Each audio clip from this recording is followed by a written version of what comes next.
Now at 5 o'clock, new developments in the Indiana murder case that has gripped the nation. The man charged with killing 2 teens in Delphi, Indiana, went before a judge today, and it was an important day of hearings for Richard Allen, whose trial is now set for January of next year. Attorneys also today disclosing he made multiple incriminating statements since he's been in custody. Allen was arrested last October, charged with the murders of teenagers Abby Williams and Libby German. Their bodies were found near the Delphi-Monon High Bridge back in February of 2017. Today, the families of those girls were in the courtroom watching the proceedings, hearing one of the big developments to come out, which was a motion to dismiss ballistic evidence. It will now be considered at a later date. The probable cause released by the state says the Indiana Police Crime Lab tested a gun found at Allen's house. Test results showed that same gun was linked to an unfired bullet investigators found between the girls' bodies. Allen's attorneys have raised questions about the science behind linking that evidence. After 2 hours in that hearing, the judge moved to discuss throwing out the ballistics evidence at another time. Another focus of that hearing, whether Allen should stay in Indiana maximum security prison. The defense team argued Allen is being treated much differently than the other defendants, and this treatment is impacting his mental health, physical health, and his ability to help his own defense. During questioning about moving the defendant, it came out that Allen made incriminating statements while in prison. The prosecution saying Allen confessed 5 or 6 times to killing the girls. The defense and prosecution are fully aware of those statements, and the judge did emphasize the gag order is still in effect. She said she will be unsealing multiple documents next week. Once again, the trial now set for January of next year. A 25-year-old Louisville man is dead after a crash on US 42 in Oldham County. According to police, it happened last night at 8 o'clock. The car drove off the road, flipped and hit a utility pole. Witnesses say the crash happened after the speeding car crossed the middle line of the road and lost control. The driver was pronounced dead at the scene. Heads up, Louisville drivers, I-64 eastbound from downtown to the Waterson will be closing tomorrow night for 2 weeks. It will impact thousands of Jefferson County drivers, so let's send it over to meteorologist Sam Gabrielli, who's got some detours you can consider to avoid that closure. I'm meteorologist Sam Gabrielli giving you a further update on the 64 eastbound closure. All lanes closed off from the junction to the Waterson Expressway beginning this Friday at 8 p.m.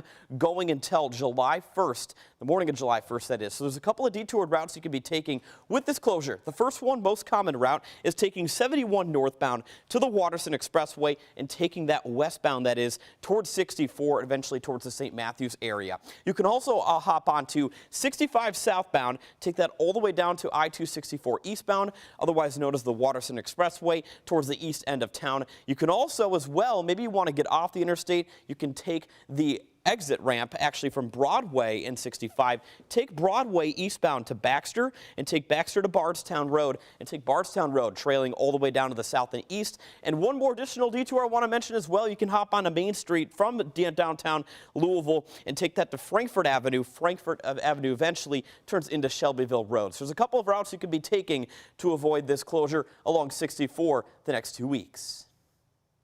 Sam, thanks for that heads up. Also happening tomorrow, all eastbound lanes of I-64 on the Sherman-Minton Bridge will shut down. The lanes will close around 10 Friday night. They will reopen at 5 a.m. on Monday. The closure will allow crews to do some diamond grinding on the bridge and remove the temporary support brackets.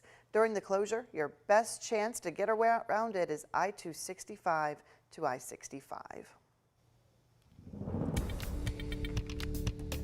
Taking a live look outside right now where you can see those hazy skies. Ben, is the smoke moving in having any impact on our air quality? It is. We have made it into that orange level, so that's unhealthy for sensitive groups. If you have breathing issues, asthma, respiratory problems, might want to limit your time outside. Our current temps are very warm in the mid-80s, and it's just kind of an unwelcome visitor once again, like last week with that Canadian wildfire smoke coming in on those west and northwest breezes. We'll keep that north flow tomorrow, so there could still be some lingering haze for our Friday, but dry and comfortably warm over the next several days. Live view here with our Hughes and Coleman cam, part of our U of L Health Camera Network. Humidity right now at 41% and current temps in the low to mid 80s throughout Kentucky. Quiet weather here. There are the showers and thunderstorms well off to our south. There is a little front right there north of Indy. That's going to move through here dry tonight and tomorrow morning. That's just going to give us some below normal temperatures and really low humidity and comfortably warm conditions for tomorrow. Really active weather once you get closer to the Gulf Coast, and that's where the really muggy stuff is as well. So futurecast is quiet, 80s for now, 70s after sunset, 60s overnight. So a nice mild start to our Friday afternoon. Temperatures again a tad bit cooler in the upper 70s and lower 80s, about 5 degrees below normal for this time of the year. Partly cloudy, your forecast low temperature 64, 77 around lunchtime tomorrow, and some hazy sunshine and 82 tomorrow afternoon. Getting back to some drought conditions across parts of Kentucky, so we could definitely use that rainfall. I'll let you know when our next good chance will be coming up in just a few minutes. All right, Ben, thank you. Today, city officials announced a major step forward for families who don't have access to the Algonquin pool. The city closed the pool for the summer to make much-needed repairs. Alexis Jones and photojournalist Nelson Reyes went to today's announcement, sharing what residents can now look forward to. Since opening in the 1950s, families throughout the community have headed here to Algonquin Pool for the summer.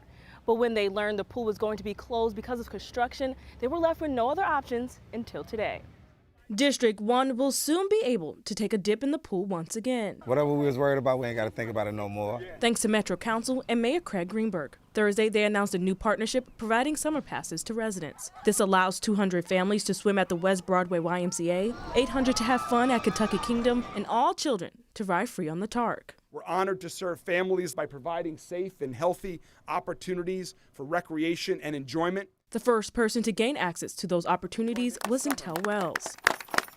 Like many in the Algonquin neighborhood, the father of three says the city's announcement gave him hope. It's just basically like a little light that shows that, everything's going to be all right and we can do this better if we continue to do things like this. It's still unclear who will receive the passes next or when. Councilwoman Tammy Hawkins says a group of organizations will create a disbursement plan soon. In the meantime, the city will continue to prepare for the pool's renovations. The $6 million project is expected to build a brand new pool house, water slide, and lazy river, which officials say is long overdue.